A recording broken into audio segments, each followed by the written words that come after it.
Hi guys, welcome to Parawomenradio. I'm Amy. The Watts case continues to captivate and intrigue people even after 6 years. In this video, we will be providing an update on the Watts case. How pitiful is Chris Watts' life in prison? If it were up to me, it would be just as pitiful as his victim's last moments.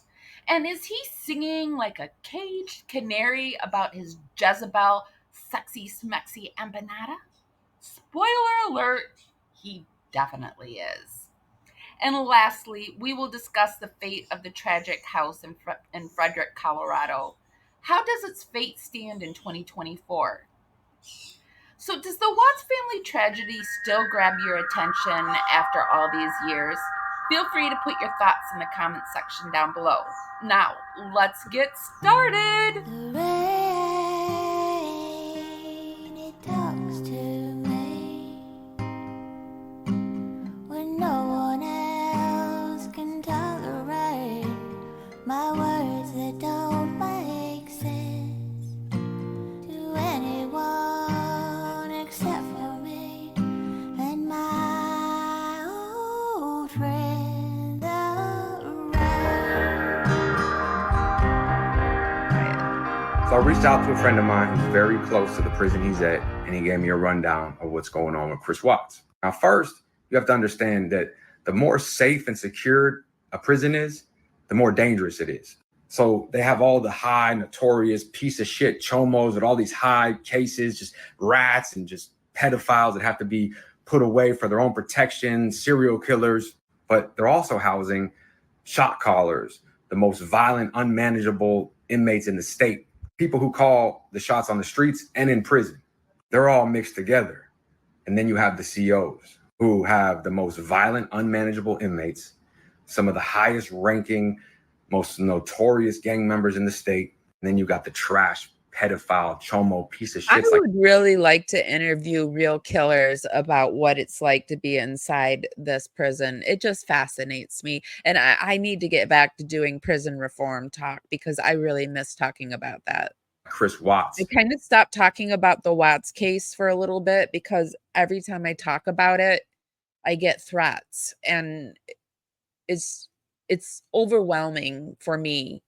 I know, like, it's something that I'm learning to deal with as a content creator, but for me, it's really overwhelming to have that happen.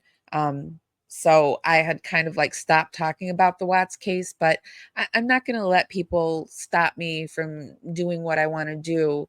Um, and so I apologize for letting that happen. But I hope that you will come along on this journey. I think I don't hide the fact that I deal with anxiety and depression, and I've had a lot of stuff happen in the last few years to me, and I have a lot of health issues. But I'm also on this wellness journey and trying to become a better person. And and I want betterment for you that are listening and watching me. I want that for you, just as much as I want it for me.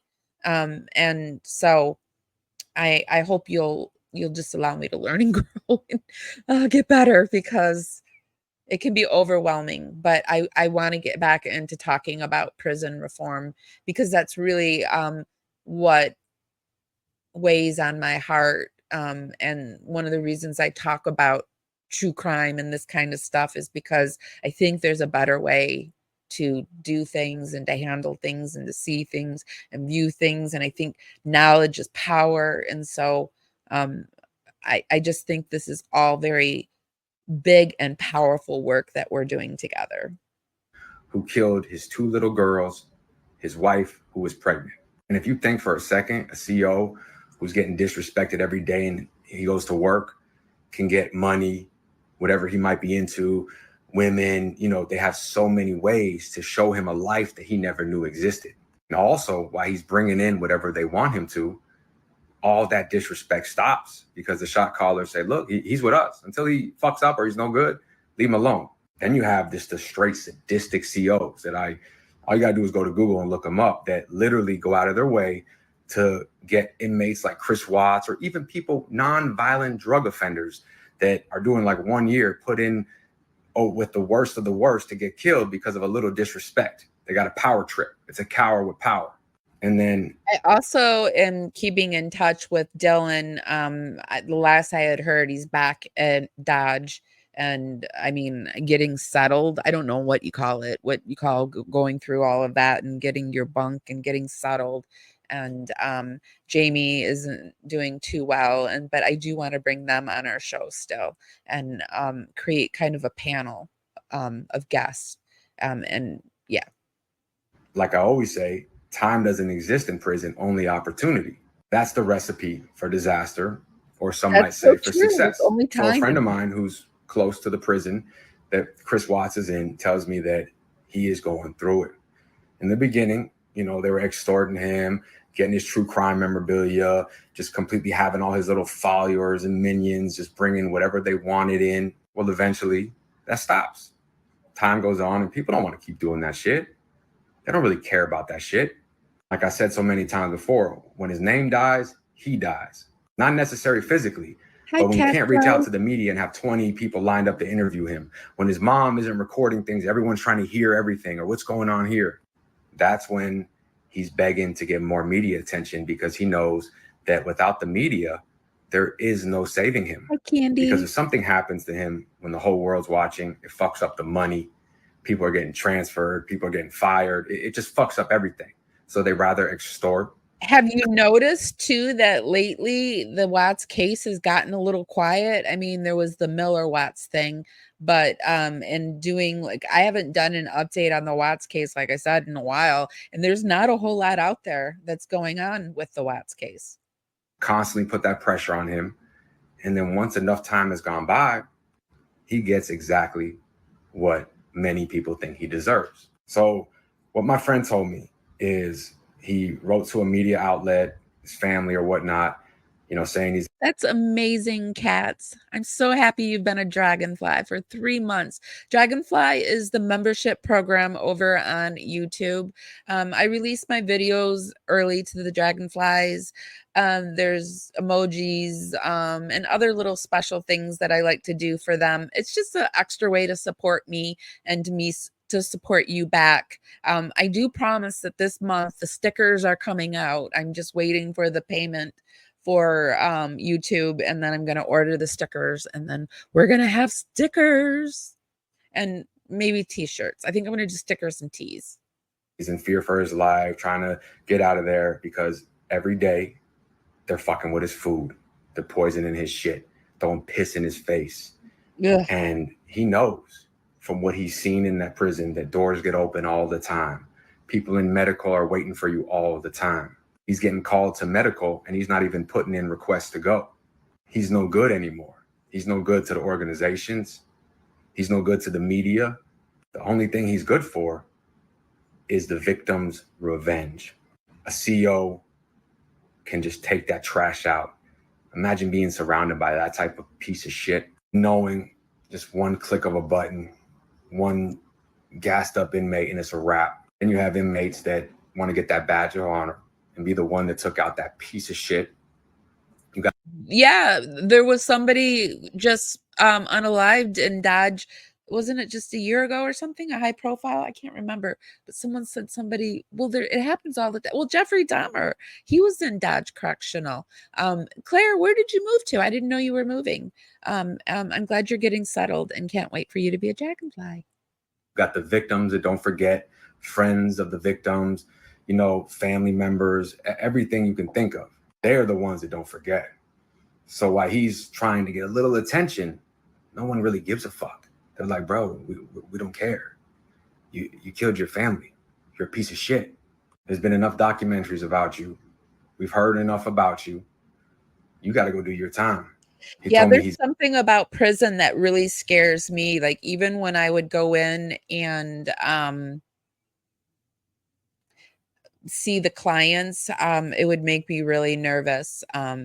yeah, it's not a comfortable, well, I mean, I just went into jail. I didn't go into a prison, but it's not a comfortable place. And I can, like, just even talking, I can bring up the smells, the smells, the smells. Oh God, the smells. He's in the cell pacing back and forth. They open up the flap pistol in his face. They say they got a bounty on his head anywhere he goes. And he knows he can't say who or why because he involved his family. This is dark shit of prison, but this is the reality. When you do dark, evil, sadistic crimes, you bring your family into it also. When you hurt women and children in sick, sadistic ways, like I say all the time, it's unfair, but it's the reality. The same way you guys say, oh, well, if you do the crime, do the time. Well, that goes for you sick, sadistic motherfuckers who hurt women and children. I think it's one of the reasons why his sister Jamie kind of has faded back into the background, because they must be terrified. I mean, and the way he just drags his mom and dad along, it's just horrible. It's horrible. So I hopped over on Reddit to see what was going on, and I thought this was interesting. Someone put MLMs and schmurder. The more I look into this case, the more convinced I am that Thrive played a huge role in this family's downfall. The constant marketing of the family, the toxic possessivity, the financial ruin. Do you think these murders would have occurred had Shanann Watts not leaped headfirst into Thrive? I'm also reminded of Travis Alexander, who met Jodi Arias at an MLM. Oh, was that an MLM convention? Well, he sold insurance. I didn't know it was an MLM though. Only to be unalived by her later. A totally different case, but still an MLM at the center of both. What role, if any, do you think MLMs played in this crime? Certain Noise says, well, they seem to attract lunatics, that's for sure. Dolly Parton Lava says, I think that the insane financial instability that they caused in their relationship was a huge pressure point, which she also contributed to through the abuse of the medical system and prolific spending. These people are agreeing, 100% agree. The financial strain on the family alone, with the delusion that Shanann was ever going to actually make any money contribute. I think she did make money. I don't think she made as much. And I think MLMs are a problem. But I don't think Thrive unalived Shanann and the girls. The weak-minded Nimrod Chris Watts, who had one of his balls in Shanann's purse and the other ball in Nikki's whatever, I don't know, whatever, in her SUV, or I don't know, in her apartment somewhere tucked away. And he's the one. He is the problem. Chris Watts, you are the problem.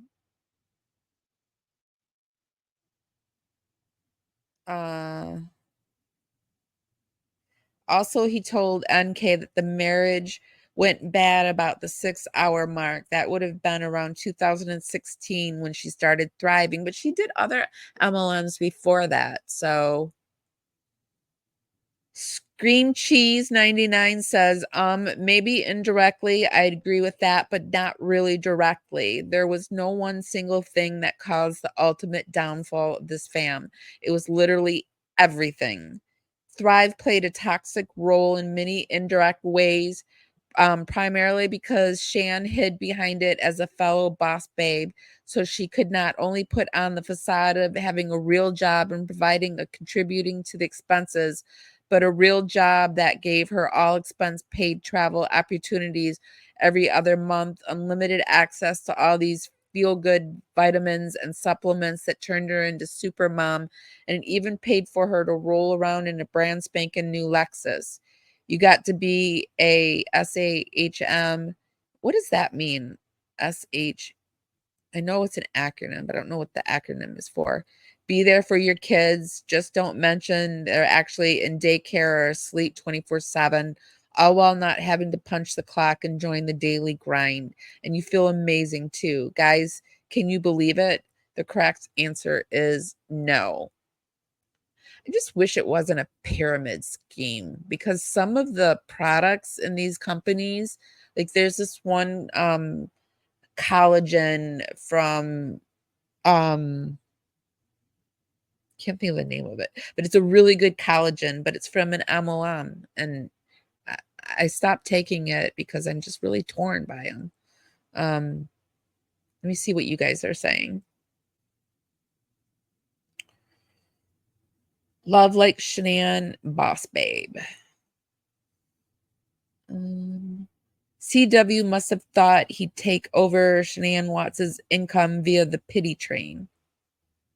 Chris needed a second job, not a second female. I've lost friends to MLMs. It can be overwhelming, cult-like. Yeah, it can be a little overwhelming. Yeah, but I found some friends in MLMs that they just understand. We've kind of like an understanding. We don't, but I love the positivity that it brings, that people, it makes them happy. So I don't know, but it can like be borderline cult like too. It's the world we live in is very confusing to me. It's a very confusing place for me. Because I can see both sides to things, and then somewhere I have to land somewhere in the middle, and it's just confusing to me. Chris Watts blames the Jezebel mistress for him unaliving his pregnant wife. So that's the new thing. There's been new books that came out by Dylan Talman, and this is the song and dance that he's doing. But now, just watching that first video, maybe the guys in prison are making him come out with this new song and dance about Nikki to keep the story alive. That's not something I had thought about. What do you guys think? Because it's all lies.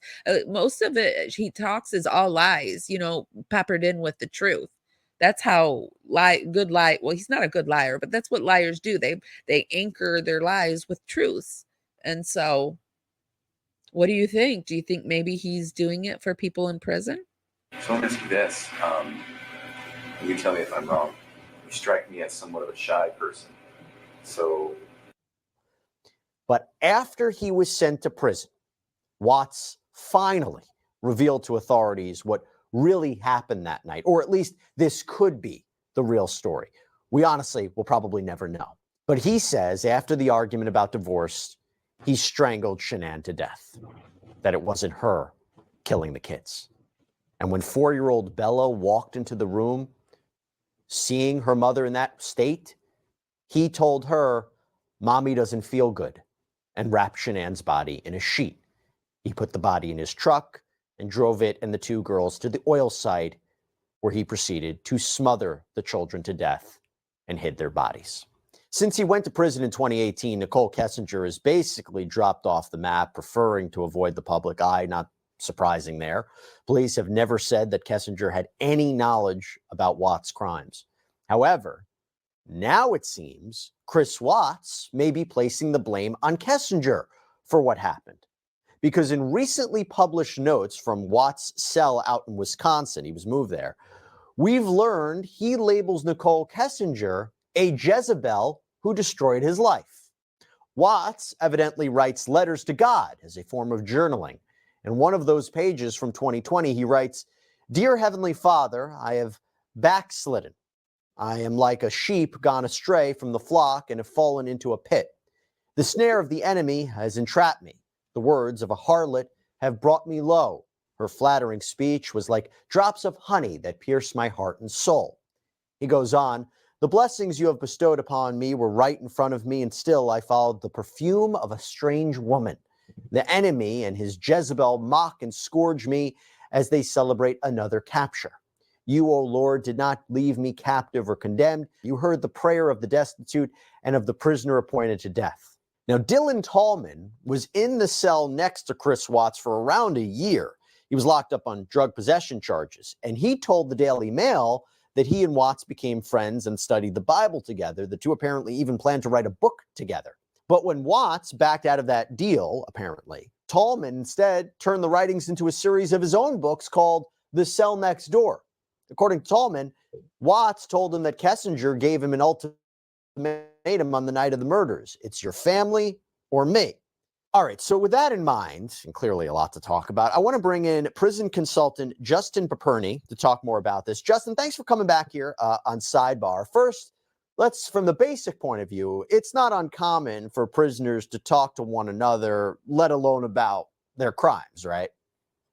It's cathartic for a lot of prisoners to talk about it. Something we encourage people to do is to really talk less and do more, because problems can follow. And in this case, it's a disastrous crime. And rather than try to show any acceptance of responsibility and own it, as we say, he's continuing to create more pain and shame and devastation for the people that he crushed. So he has no one to blame but himself.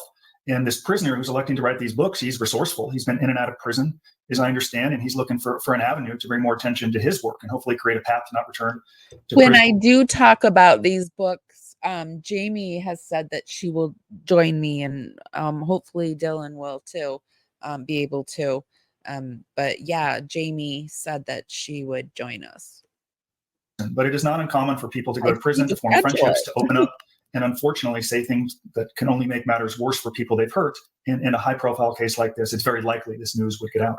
And sometimes worse for themselves, because how many cases do we cover where there's jailhouse informants? Hey, I had a conversation with this guy and let me tell you what he said, and then testifies against him in a trial. It doesn't matter for Chris Watts because he's going to be spending the rest of his life in prison. But talk to me about the religious component of it. Do people, when they go to prison, do they have a newfound lease on religion? Do they become spiritual? Because that's what you're seeing, in a sense, from these Chris Watts notes. I believe he's using faith or religion as a tool to advance his agenda, that this wasn't his fault. Now blaming his former mistress is tragic. The lion's share of people who go to prison and find... We're blaming everything on Gypsy Rose. Stubbed my toe. F you, Gypsy Rose. Broke a dish. God damn it, Gypsy Rose. I've got a migraine. Ugh. Gypsy again. Faith, use it the right way. They want to make their life better. They want to improve. They never want to return to prison. What we have with Watts is a once in a century sociopathic, narcissistic killer. And because of that, he is incapable of reform. He is incapable of introspecting and recognizing that he alone is to blame for this. So it's easier to feel sorry for himself in that prison, blame other people, and cloak it under the guise of faith. Even some of his letters stating that God has forgiven him for his infidelity misses the mark. He murdered his wife, his young children, his unborn child. He's a sociopath. And like I said, I feel like if he really found God, he wouldn't come out and say those things. He would just do those things, like become a different, better person. And it's, I don't know. When you do something that heinous, the way that you show that things are different is by showing things are different. You can't talk your way out of that. You've got to show something. In a century type narcissistic killer, though it was so shocking when he was in trouble because he looked fit, he looked healthy, he's a handsome guy, married with children. It's hard for people to comprehend this is what a killer looks like. But in this case, this is a stone cold killer. And it's a tragedy that he's continuing to make matters worse for the victims in this case, including his mistress. And by the way, I think that's so interesting that people who are locked up, and he's going to be locked up for the rest of his life, they have to try to, it's easy for him to say God forgives him. It's easy to put himself as the victim in all this, right? Because he's trying to make sense of the situation and has to make sense of his life moving forward. But he is not the first man to be convicted of killing his wife or family while having an affair. But do you see this where they usually put the blame on the mistress, that they're the ones who led me astray, that she was the one or he was the one who kind of made me feel I had no choice? It can't ever be his fault. Thank you so much for the super sticker, Claire. Thank you. It means the world to me that you support me. And thank you so much. And I think I said, Cat's Life, I was so happy that you've been here for 3 months. If not, I'm so happy you've been here for 3 months. But I'm pretty sure I did. Now that I'm thinking. He's about to kill my family. Have you seen this before? No, that's why I said once in a century sociopathic killer. It's one thing to commit the crime, which is atrocious and awful. It's another to say, I'm going to make people suffer for my bad decisions for the rest of their life. So what he's done inside of that cell 24 hours a day is somehow rationalize and convince himself that he too is a victim of his mistress or circumstances or pressure, right? No one can go to prison regardless of the crime unless you rationalize. The difference is people rationalize every day. He pursued an opportunity to kill, and instead of somehow trying to make amends, he makes matters worse and uses faith or God simply as a tool to continue to advance his agenda, that he's been forgiven, which then gives him another inside lane or track to continue to blame others because of whatever he does, regardless of what he says, he's going to be forgiven. And I want to make clear to the millions of people who may watch this, most people in prison, even those who have committed violent crimes, accept responsibility and want to find a way better back and do not continue to blame. He is once in a century psychopathic killer. I was going to ask you if that's particularly frustrating. We talk about the purposes of prison, right? There's a number of different purposes. There's deterrence, there's rehabilitation, there's recidivism, there's a lot of different reasons. But the fact that it is meant for rehabilitation purposes. Now, again, he's not going to be released back into society, but could he accept his crimes? Could he help other people in prison? Could he provide some sort of benefit while he's back there and take acceptance? The fact that he's saying this, and yes, some of these letters are older than others, but the fact that he is at that point doing that, is that particularly frustrating to you that he's not accepting, which, by the way, right, if the video of him, so he pled guilty and you see him crying in court during his sentencing, and then he admits to investigators afterwards what he did. But the fact that he's still not quite accepting his role in it, that must be very frustrating, I imagine. It's frustrating and sickening to me as a husband and father of 2 young children. You can imagine the pain for the families devastated by his actions. Now, in speaking with some victims over the years, even in some white-collar crime cases where the losses can be devastating and people end up practically homeless, many will say, it gets to a point where I am numb. I've lost all faith in humanity. So regardless of what my victim does to me, it doesn't matter. So there's a chance that even though he is blaming the mistress who's gone into hiding and excusing his conduct under the guise of God forgiving him, there's a point that the people that he's devastated have said, there's nothing more that this man can do to hurt me. And guess what? I will not let this psychopathic killer hurt me anymore. So there can be a sense of stoicism or calm and acceptance that follows. And frankly, that would be healthy for the victims in this case. But if I'm sickened and saddened and have chills discussing it, you can imagine the people that he hurts. And further, he continues to say things that, surprisingly, like Dahmer was killed in prison. It's a good thing he has a lot of security there, because when you kill young children, he is a target inside of that prison. So I can assure you there's a great deal of scrutiny and security from staff. And if any moment they look up, someone who's looking to hold him accountable for what he did and get in the news could look to pounce on him like they did with Whitey Bulger, like they did with Dahmer. And you could argue at some point it's coming if he doesn't shut up, if he doesn't continue to convey a different message. So I will tell victims of crimes, people will continue to hurt you.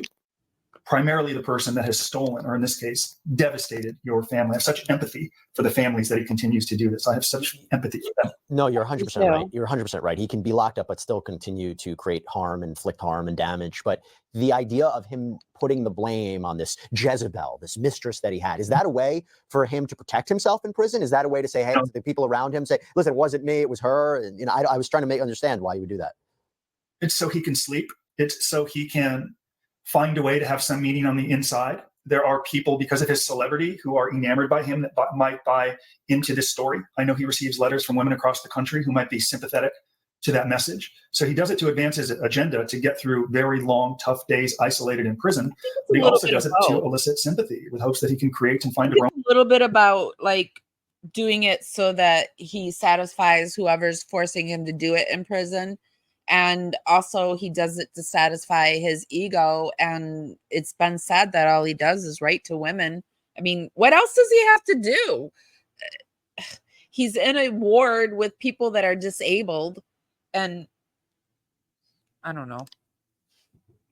He pisses me off. Romance through written letters in prison. And it's easier to convey that this wasn't my fault. It was somebody else's fault. And there will be gullible people out there who are in need of some meaning in their life who will take the bait and fall for it. So it's simply to advance his agenda. Nothing he has done since killing these people and going to federal prison, nothing. He has done nothing to put the victims first. It still remains about Chris, and it will probably be that way until he drops dead inside of that prison or until he's killed. Talk to me about Dylan. You are the Dragonfly of the month, but it's with your old name. Do you not want your old name to be used anymore? Allman. You have somebody who wants to seemingly profit off of his conversations with Chris Watts. Is that unusual? It's not unusual. You had Vincent Bugliosi, an author many years ago, who wrote about the Manson killings. I wrote a book called Lessons from Prison on the Inside. My business partner, Michael Santos, wrote more than 20 books in prison. He had been in and out of the system. He's looking for a way to not return, to provide value. Clearly, there's interest in this story. So if he's doing it in an honest way and he's living a law-abiding life, Much like a producer may make a movie about Goodfellas based on the mafia, I think he has the I opportunity even to gave share you a these insights crown. and stories. I see nothing wrong with that. I don't see anything wrong with that at all. Now, some people would say he's profiting, as some people argued I profited off my book, and I would argue I'm sharing lessons I learned from this experience with hopes of helping people. He's providing insights into the mind of a killer. What's it like to serve a sentence alongside someone who shows no remorse or shame? Criminal justice classes can learn from that. There's value that can come from that. But no, I do not have a problem with people sharing these stories about I people have in a prison hard time or too, people that Carrie. they served time. I do. Yeah, and I would say to that. I really want to believe that each person here is doing something to something, and I cannot find value in him. I just can't. Yeah. That also, with him, and particularly, I think it's a good. Some of the stories we cover, I know people say, they know somebody similar to that, they have a similar situation, and trying to understand kind of these patterns that we see can be helpful for people to kind of spot out some things that might be happening. But also, I think for him, and unfortunately, this is the case that we see. Okay. Convicted killers become popular on the outside. There are people who get love letters and support. But if you can understand who the real Chris Watts is, so yes, he was convicted of a crime, and that might not be enough for people. Yes, you hear what he did. That might not be enough for people. But if you hear the conversations he had in prison when he's not on television or he's not in a courtroom, that could maybe be a wake-up call to people. This is the guy who should not get any support whatsoever, right? This is the guy who what he's really about. And sometimes the people really open up in prison, and in a way that they never opened up in a courtroom or on TV or anything like that, right? When you're serving time when you're in there 24 hours a day and you're forming friendships in prison, or you have people who are enamored by him because of the TV, and you're going to find people who are sympathetic to him, and you're going to find people that want to align themselves with him. I mentioned earlier when we went on air, my friend and mentor, Dr. Phil, before I filmed with him, he was talking about this case. And now someone like Charlie Manson can find a young admirer while serving life at Corcoran, or someone like Chris Watts can get letters from people in prison. There's always going to be people who are sympathetic to it. And unfortunately, his parents are still alive. And I'm sure his parents. Keep going. Be sure to give this live a thumbs up. Helps us go out into the algorithm. If you like my content, consider subscribing. Those are just free ways to help me out. And if you really like my content, please be sure to share. I did see a few people shared my content this week, and it's really, really appreciated when you do that. Final thing I wanted to look at with the Watts case, and then we're going to move on to the Gypsy Rose case, is the house. How could we not do an update without the house? I feel like the house is in character in the whole story in itself. So, a lot's been going on with the house, and this was somebody who went and visited the house in 2024. They posted it 4 days ago. Thought we'd take a peek at it. Town, I felt an extreme amount of sadness. Hold on. I really don't know why everything's so quiet. Okay. Bringing me to tears. It was so surreal. This is Geneva. I like Geneva's page, and they seem to go to the house quite a bit, I think. Or is it J for Justice? I don't know, but I do like Geneva. Oh my God, it is. They painted it.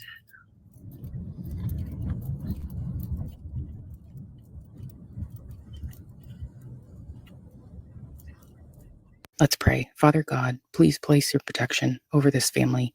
Cast away any and all demons. In Jesus' name, amen.